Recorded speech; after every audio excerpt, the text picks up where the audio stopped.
and other states that are prospering in this economy. We forget to talk about the transportation equipment, chemicals, computers, electronic products, machinery, metal machinery, all of which are increasing, and the demand of the world is increasing for America's products. We produce 30% of the world's GDP with 5% of the population. Hear that, Lou Dobbs. I'd like him to talk about that. Fact number 4, agriculture is a huge beneficiary of international trade. 1 out of every 3 acres of land in this country is planted for export. We're expecting export in agricultural products to peak this year at $100 billion, more than it ever has. And Ohio has an amazing story to tell. In manufacturing, in agriculture, in all of these sectors. You exported $42 billion last year to nearly every country in the world. It actually is a significant amount more than your neighbor, Pennsylvania.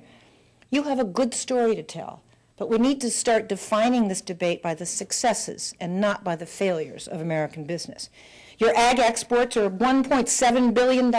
You rank 13th in the nation. Exports are vital to your economy. The Ohio Port Authority creates $6.5 billion worth of trade. That means jobs. 20,000 jobs due to the Ohio Port Authority. And most of those jobs are union jobs because of international business. We all heard a lot of campaign rhetoric prior to the election. Trade was certainly a source of a great deal of contention throughout the United States as the presidential campaign was going on. A little bit about the environment in Washington right now. We're more positive. The campaign rhetoric has died somewhat. We are hearing some favorable response from the administration, but we remain cautious and we remain aggressive in our campaign to tell our story regarding international business.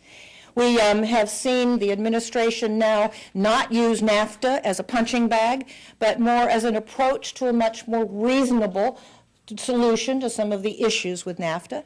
And instead of consigning 3 previously agreed upon trade agreements into an abyss, there is a movement afoot in Washington to reach a compromise and to get those agreements passed through Congress.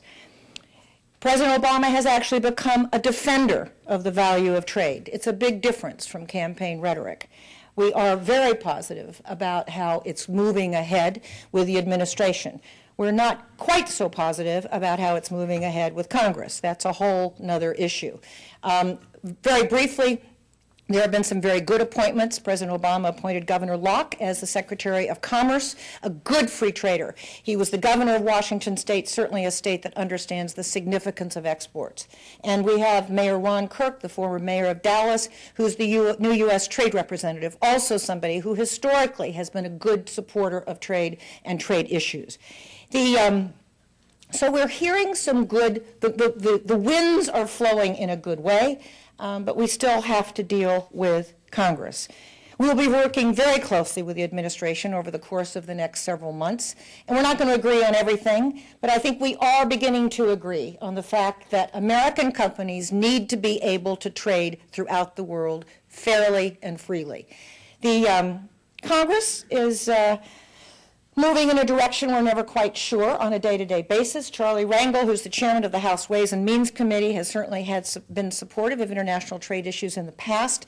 And we see a movement in the House Ways and Means Committee, which is where trade agreements start in Congress, to get the trade agreement with Panama hopefully passed before the August recess. But again, this is something, read your papers, because we all have crystal balls in Washington and they're all extremely murky right now on these subjects. There have been some things that have slipped through some legislation, such things as the Buy America clause, which was included in the stimulus package. It has raised a furor with our trading partners around the world, and although the language was modified and we do feel more positive about it, again, stay tuned. A lot of the trade agenda is very short, brief bullet points, and how it's all filled in will be determined over the course of the next 100 days and then the next 100 days. We, as we're watching this progress I guess it's progress, occur in Washington, and we're watching it all very closely. It becomes very important to note that the voices of all of you are very, very important as these issues are moving ahead. We don't want to put up a close for business sign on the state of Ohio. It's very important that foreign direct investment continues to prosper in this state. You need to have investment standards. You need to have an environment that is conducive to foreign companies coming in and investing their funds. And it's very important that you have access also to projects that are occurring around the world. I remind you that every country is establishing their own stimulus package as well. And infrastructure needs are huge throughout the rest of the world. And there are American companies who can satisfy those infrastructure needs. I'll give you one example. China, for example, in order to accommodate the movement of 300 million Chinese from rural China to the cities of China over the course of the next 15 years, will require infrastructure the size of Houston to be built every month in order to accommodate that movement. That means roads, airports, railroads, trucks, sewage systems, water purification plants, everything that is involved in building an infrastructure. Those need to be open to American companies. We have 3 trade agreements that are pending right now: Panama, Colombia, and Korea. Each of them very significant in their own way. We're going to have a big battle in front of us. I believe, as I said, Panama might get passed in the next month, we hope, although we're running out of time. Colombia, not terribly significant economically, $18 billion worth of two-way trade a year, but a very significant partner for us. It is a burgeoning democracy. It is a friend of the United States, and it's in an area where we're not necessarily surrounded by democracies nor friends.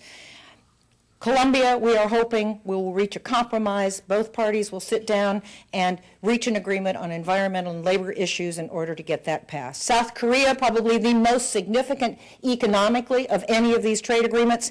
I have no idea where that agreement is going to go. We are very concerned about that. And again, Korea will mean a tremendous amount to Ohio companies, enabling you to sell your products and your services with a reduced tariff, allowing you to be competitive.